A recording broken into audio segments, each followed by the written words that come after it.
सबका भला रहे, सब स्वस्थ रहें, व्यस्त रहें, मस्त रहें, ऐसी शुभकामनाओं के साथ ये हमारा सोनभद्र पर जो एक बहुत अच्छा प्रोग्राम हमारे आदरणीय, परम आदरणीय हमारे मुख्य अतिथि,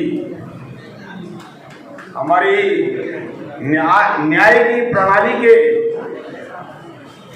ऐसे न्यायमूर्ति जिनका आपने अपनी चरित्र का, कैसे उनका चरित्र रहा है, कैसे उन्हें वकालत की है, ऐसे आदरणीय केसरवानी साहब को मैं नमन करता हूँ।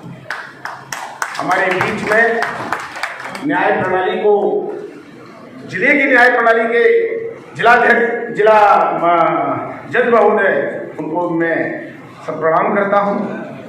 और हमारे मुख्य दंडक अधिकारी हमारे बीच में है, यंग हैं, और हम वकीलों का इनसे अक्सर वास्ता पड़ता होगा, यदि भी आप हम टैक्स के हैं। पहले तो मैं ये कहूँगा कि हम टैक्स के वकील नहीं हैं। आप अपने आप को टैक्स के वकील जाके नाम से जानते हैं तो गलत जानते हैं आप। ऐसे न्याय अधिकारी को भी मैं सत सत नमन करता हूँ। और इस वट वृक्ष को, हमारे बीच में जो आज ये वट वृक्ष है जिसके नीचे हम धूप छाए में पल रहे हैं, ऐसे फाउंडर मेंबर जब कभी हम तरसते थे कानून कहाँ है, कानून कैसे पढ़ा जाता है, हम नहीं समझ पाते थे। आज विधिवाणी में हम हर सप्ताह सुनते हैं ऐसे, तो हमारे कर्मठ ओजस्वी हमारे हर्ष भाई साहब को मैं नमन करता हूँ। और हमारे पीछे अभी 3 वर्ष से हमारे महामंत्री जी, जिन्होंने हमेशा विधिवाणी में सबको इनकी सरल भाषा ने सबको प्रणाम करते हुए प्रणाम किया और सबको सुना और सबकी लताड़ भी सुनी, जैसे कल आप रात सुन रहे थे, और उसके बाद भी इन्होंने क्षमा मांगी। ऐसे कर्मठ जुझारू महामंत्री जी को भी प्रणाम करता हूँ। हमारे कोषाध्यक्ष जिन्होंने पूरी यूपी की कोष को संभाले हुए हैं, ऐसे कुबेर हमारे बीच में हैं। हमारी सुधीर आज के प्रोग्राम को, सुधीर भाई कोषाध्यक्ष जी की तारीफ ही बताई करिए, उन्होंने 100% कलेक्शन करके दिखाया है। देखिए सर, मुझे पता भी, यदि कलेक्शन की सीमा की बात करें तो 100%, ये अपने आप में, यदि भी अधिवक्ता की जो बारें हैं ना, उनके साथ बहुत प्रयास करना पड़ता है। आप लोग अधिवक्ता है ना, आपको इन्होंने कितनी बार संपर्क किया होगा जब आपने सोचा होगा, लेकिन ये अधिवक्ता हर बार का दायित्व है कि वो समय से पेमेंट करे, समय से भुगतान करे, किसी भी कोषाध्यक्ष को परेशान ना होना पड़े। ऐसी मेरे विनम्र निवेदन करता हूँ मैं सभी से। और उसके बावजूद भी इन्होंने हमारे बीच में ऐसा व्यवस्था बनाई। और उसके साथ हमारे पवन शर्मा जी हमारे बीच में हैं। देखिए, हमको 25 तारीख 24 तारीख से बुला रखा है, उनको खाना पीना रहना सहना अच्छी सुंदर व्यवस्था इनकी टीम हमारे बीच में रही, उनके लिए भी मैं वंदन करता हूँ। और देखिए, आप सबसे ज़्यादा बताऊँ, हमारी हाई कोर्ट में प्रांजल भाई हमारे छोटी सी उम्र के अधिवक्ता हैं। क्या हमें इनसे कुछ सीखना चाहिए, हमें कुछ ज्ञान भी लेना चाहिए कि बच्चा है हमारा, और यदि बढ़ाना है इसे हमको साथ में, और यदि कहीं ज्ञान में कहीं जरूरत है तो हमें ले लेना चाहिए। ऐसे हमारे ओजस्वी हमारे प्रांजल जी को भी मैं प्रणाम करता हूँ। और देखिए कितना अच्छा कुशल संचालन कर रहे हैं हमारे हर्षवर्धन श्रीवास्तव जी, लखनऊ से हैं। मुझे लगता है कि इनके लिए तालियां जरूर बजनी चाहिए दोबारा।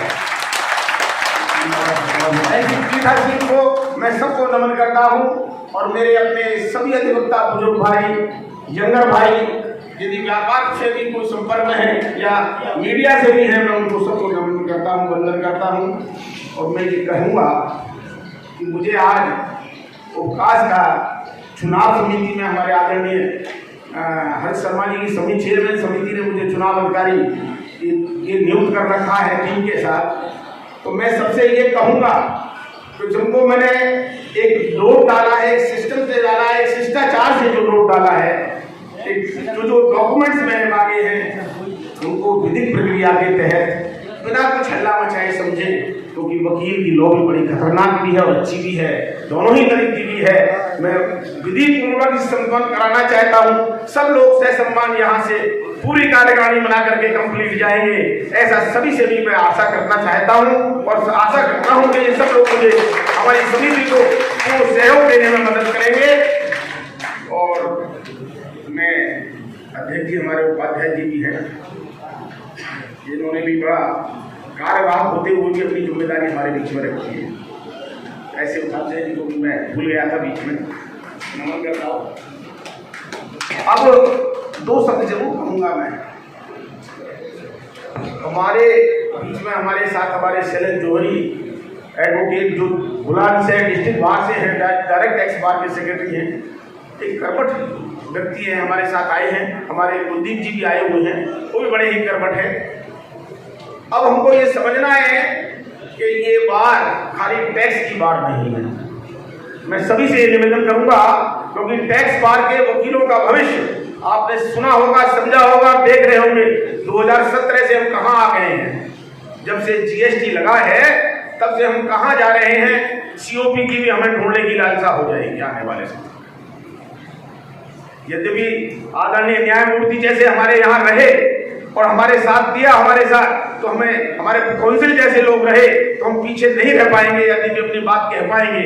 लेकिन मैं आप सबसे ये भी निवेदन करता हूँ, क्योंकि मैं 12 बैंकों का स्टैंडिंग काउंसिल भी हूँ, मैं एनआई एक्ट पर भी लड़ता हूँ, मैं एमएससीटी का भी लड़ता हूँ और टैक्स और इनकम टैक्स की वकालत करता हूँ।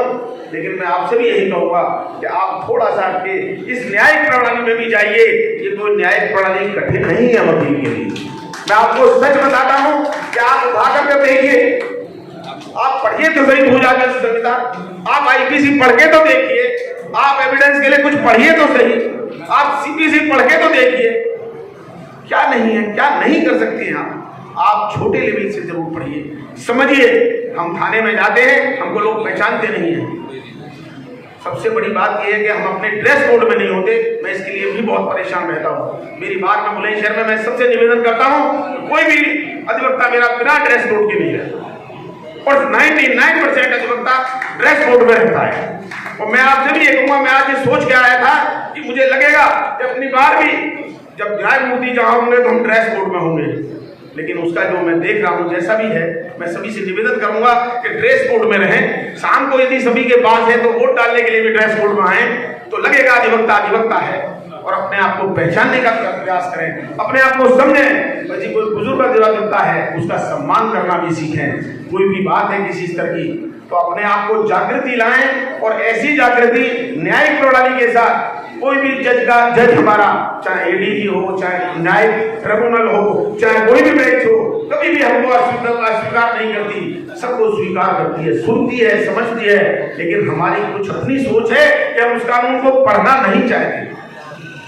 Natural of justice all over काम करता है, हर एविडेंस एक्ट हर जगह काम करता है। क्या इनकम टैक्स में काम नहीं करता? खूब करता है। सीपीसी, आईपीसी, सीआरपीसी, अब आप देखिए 129-30 के बाद जो मामले जाते हैं जिनके खिलाफ एफआईआर होती है, अब एक मिलने का आर्टिकल पढ़ रहा था, उसमें ये सब बातें आ रही थी, तो क्या वहां लागू नहीं होती?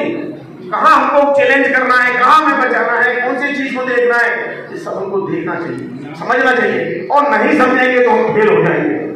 मेरे सभी भाइयों, मेरे मित्रों, मेरे बुजुर्गों, मैं सबसे आशा करता हूं कि आप इस विषय को, मेरी बात को गहनता से समझेंगे, ध्यानपूर्वक समझेंगे और इस पर अमल करने का भी प्रयास करेंगे।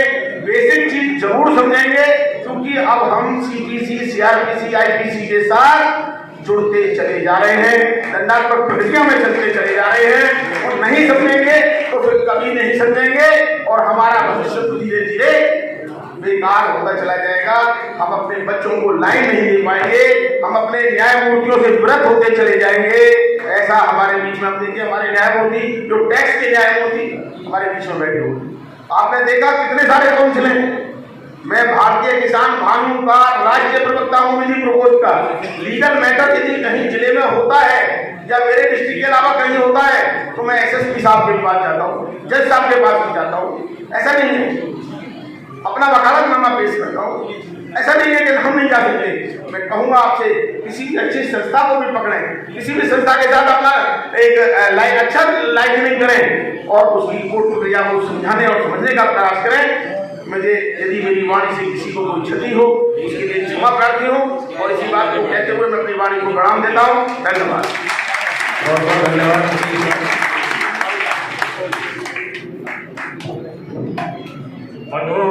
अभी चुनाव अधिकारी